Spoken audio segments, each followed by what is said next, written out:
So Karnataka High Court recently gave a judgment with respect to the hijab case. The hijab case, which is commonly known or which is famously known as the hijab case, actually it is Resham versus the state of Karnataka case. अब इस case में ये controversy जो मुद्दा था ये start कैसे हुआ कि कर्नाटका में कुछ कॉलेजेस ने ये बैन कर दिया, स्कूल में बच्चों को ये बैन कर दिया कि जो आपकी यूनिफॉर्म है वो यूनिफॉर्म कोड जो है वो सबके लिए सेम होगा और जो हिजाब डाल के the students who are coming to the colleges wearing hijab that is not allowed. अब वहां पे कई ये काफी कंट्रोवर्सी हुई that the students are not allowed to enter the classes, the students are not allowed to enter the college campuses. वहां से ये मुद्दा उठा and then the government give the order banning and stating that hijab is not allowed in the school as it is not permissible as a uniform code, and then the high court also intervened and gave the orders। अब ये मुद्दा जो था ये पहले high court में गया और हाई कोर्ट ने फिर इसको लार्जर बेंच के पास भेजा और अब लार्जर बेंच ने इसका फैसला दिया है that larger bench comprise of the 3 जजेस including the chief justice of the Karnataka high court. So in this Resham versus state of Karnataka, or as I have told you commonly known as the hijab case, the Karnataka High Court has upheld the hijab ban of the government in the schools, and moreover the Karnataka High Court has upheld the uniform rules कि जो uniform rules हैं, जो code है uniform का जिसमें बच्चे डाल के स्कूल जाते हैं या कॉलेजेस जाते हैं, उस कोड को उन्होंने अपहोल्ड कर दिया है कि सबके लिए सामान्य प्रकार की या similar kind of uniform can be there. So what ideally the court has stated in this question, and what did the petitioners file? There were 4 major questions, but out of those 4, the 2 were more important for us from the exam point of view. The first question was that whether wearing a hijab or the scarf is a part of essential religious practice. So सबसे पहला सवाल ये उठा कि जो हिजाब है या हेडगियर है, हेडवेयर है, the women wear in Islam, is that whether it is an essential religious practice protected under Article 25 of the Constitution.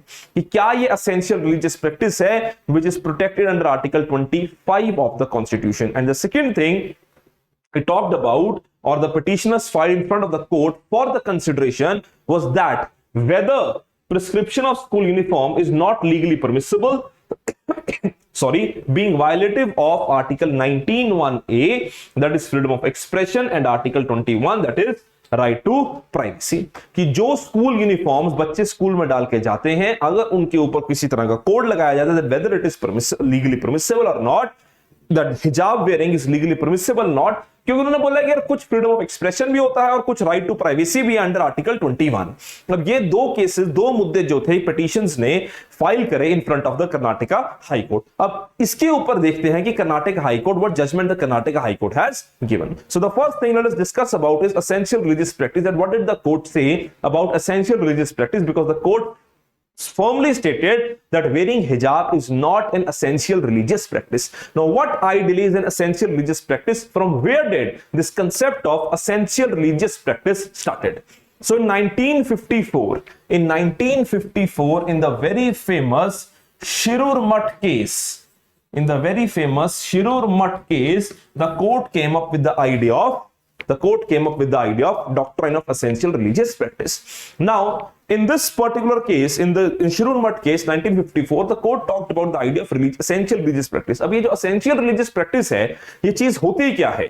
ये essential religious practice उस रिलीजन की, हर रिलीजन की ऐसी एक प्रथा या ऐसी एक चीज है that the rituals, the practices or the scriptures without which the religion will be discriminated with or the essence of the religion will be suffered. Right कि ऐसी कोई चीज कि सोल हो सकता है रिलीजन का, या कुछ ऐसी चीज कि जिसके बिना उस धर्म के ऊपर इंपैक्ट आएगा, उस चीज को एसेंशियल रिलीजियस प्रैक्टिस में कंसीडर किया जा सकता है। For example in Hinduism, going to the temple, idol worship. So idol worship is a very essential part of the religion of Hinduism. So that can be considered as an essential religious practice of Hinduism. Recently, in Sabarimala case, the Supreme Court also brought in or elaborated this concept of doctrine of essential practice. Right तो इस particular judgement में जो Karnataka high court की judgement थी, तो Karnataka high court judgement में Karnataka high court ने सबसे पहले ये बात बोली, कर्नाटका हाई कोर्ट ने देखो बात सिंपल सी क्लियर है कि हमारा जो कॉन्स्टिट्यूशन है वो सेकुलर है, right? Be it is written in the preamble or it was added in the preamble in 1976 by 42nd Amendment Act. In spite of that, even if it is not written, कह रहे अगर वो preamble में ना भी लिखा होता फिर भी हमारा संविधान सेकुलर रहता, क्योंकि केशवानंद भारती केस में ही कॉन्स्टिट्यूशन में, केशवानंद भारती केस में ही सॉरी सुप्रीम कोर्ट ने ये एक्सप्लेन कर दिया था, ये इंक्लूड कर दिया था that secularism is a part of the basic structure of the constitution. तो चाहे वो लिखा जाए चाहे नहीं लिखा जाए, सेकुलरिज्म हमारे बेसिक स्ट्रक्चर का पार्ट तो रहेगा। अब उसी सेकुलरिज्म को इलेबोरेट करते हुए कुछ प्रोविजंस है हमारे कॉन्स्टिट्यूशन में दे रखी हैं, which are the fifth part under part 3 that is fundamental rights, article 25 to 28 जो बात करता है किस चीज की, जो बात करता है फ्रीडम ऑफ रिलीजन की, राइट। तो इन चीजों में 25 के अधीन ही under 25 there is freedom of religious practices and doctrine of essential practices related to that. Now, in this particular judgment, the Karnataka High Court, other than talking about the state being secular, the constitution being secular, talked about one very important judgment with respect to the doctrine of essential practice, that is Acharya Jagdish Vardhana Adutta case. Now, in this particular case, the Supreme Court has basically stated that the essential practice does not include just the rituals of the practice, but also includes what is written in the scriptures. That what is written in the scriptures, that is also included in the doctrine of essential practice. कि जरूरी नहीं है कि सिर्फ practice और rituals ही हो, जरूरी नहीं है कि सिर्फ प्रैक्टिस और रिचुअल्स ही हो, ये भी है कि इंपॉर्टेंट कि क्या आपकी जो उस रिलीजन की धार्मिक पुस्तक है, उस रिलीजन की धार्मिक चीज है, उसमें क्या लिखा हुआ है, उसके स्क्रिप्चर्स क्या कहते हैं, that can also be considered as a part of essential religious practice. Right, that can also be considered as a part of essential religious practice.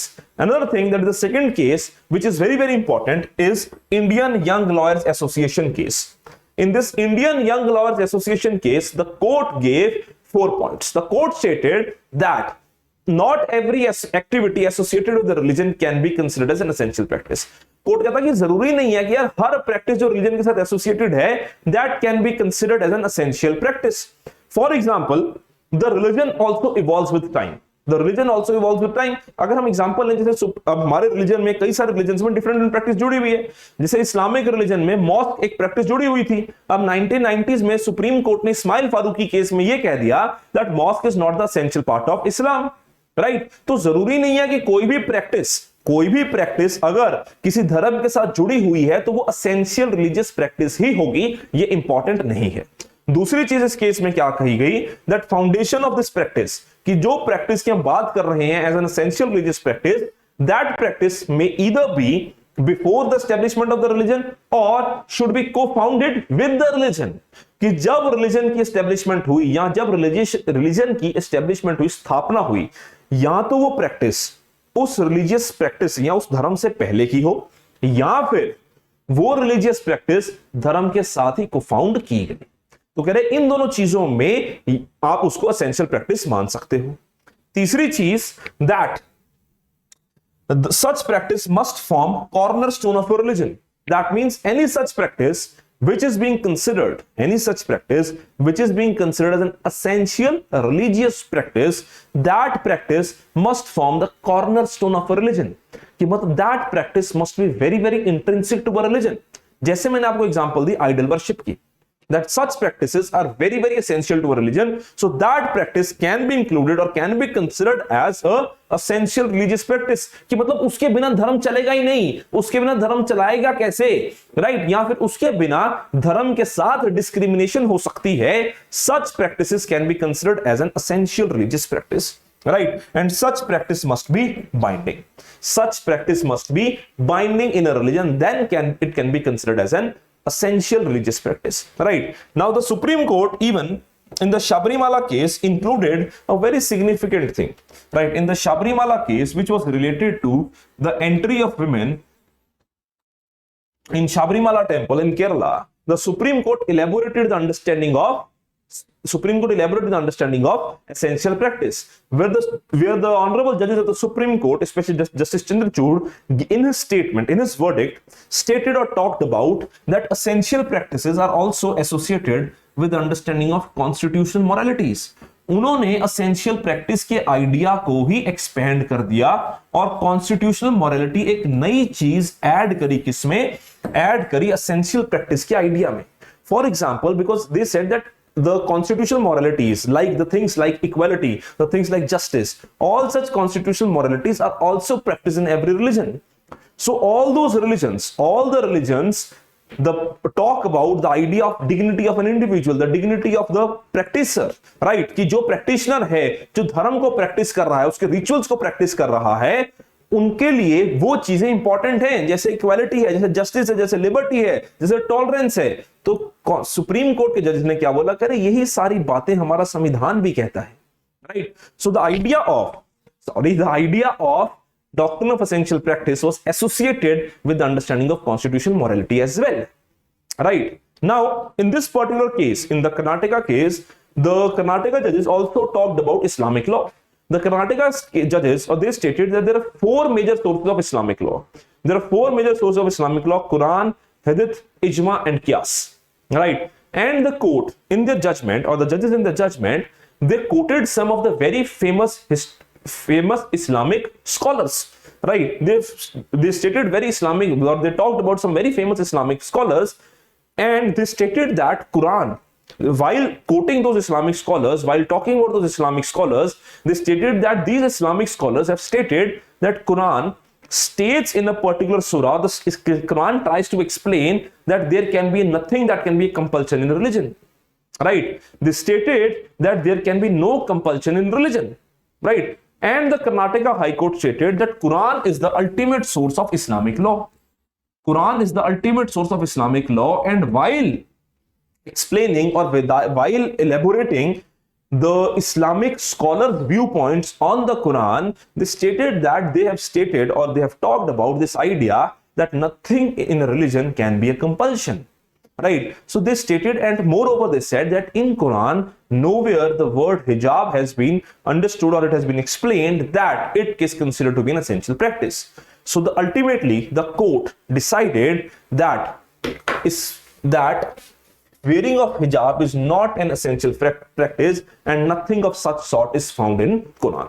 And they stated that maybe if you are saying, maybe the practitioners or the petitioners or the people who have petitioned in front of the court stating that it is in practice, they said that if you are saying that it is in practice under Article 25, because it is not a practice under Quran, it is not an essential practice under Quran.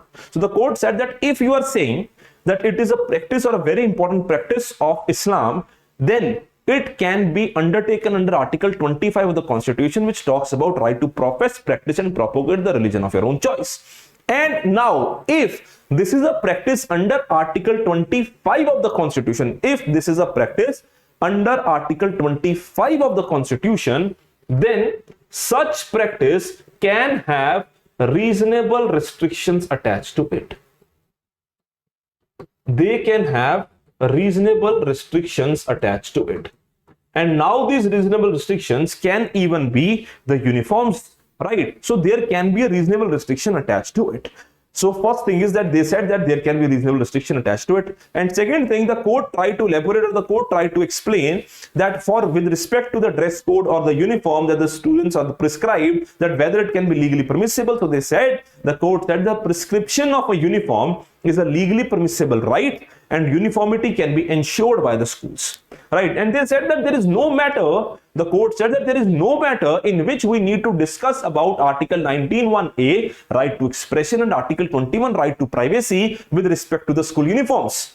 Court कहता कि petitioners जो हैं, जिन्होंने petition file करी है, वो बुरी तरह फेल हुए हैं ये एक्सप्लेन करने में कि किस तरह से आर्टिकल 19(1)(a और आर्टिकल 21 को इसके साथ जोड़ा जाए, इसके संदर्भ में जोड़ा जाए, so that the people are allowed to wear a different dress code in a school. And moreover they said that the schools are legally permissible to announce or give a prescription of school uniform, so that there is uniformity in the schools. Right. So this is what is the judgment given by the Karnataka High Court in this particular case. So I hope you liked the video and you understood that what is ideally the judgment.